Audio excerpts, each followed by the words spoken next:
பெற்றோர், ஆசிரியர் பெருமக்கள் மற்றும் என் நண்பர்களுக்கு இனிய காலை வணக்கம்.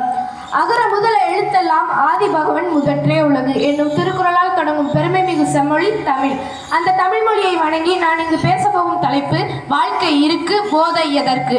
போதைக்கு அடிமை என நீ இருக்க அதுவே சொல்லாமல் உன் முதுகில் ஏறி அமர நல்லடிமை நீ என பயணமாகும் நாணமற்ற வழிகளையே தூண்டிவிடும் கலகம் அதை குடும்பத்தில் உண்டாக்கும் பொல்லாத தலைகுனிவு தானே வரும். நண்பர்களே, மனிதனுக்கு கிடைத்த மிகப்பெரிய பரிசு வாழ்க்கை. அந்த வாழ்க்கை மிகவும் அழகானது. அதில் கனவுகள், இலக்குகள் மற்றும் பல குடும்பத்தின் நம்பிக்கை உள்ளது. அப்படிப்பட்ட பெருமதிப்பான வாழ்க்கையை போதைப் பொருள்களால் சீரழிக்க வேண்டுமா? போதை பழக்கங்கள் மனிதனை மெதுவாக அழிக்கிறது. அது உடல் நலத்தையும் மனநலத்தையும் கெடுத்து குடும்பத்தினருக்கும் உறவினருக்கும் துன்பத்தை உண்டாக்குகிறது. ஆரம்பத்தில் அது ஒரு பழக்கம் போல தோன்றலாம், ஆனால் பின்னர் அது ஒரு அடிமையாகிவிடுகிறது.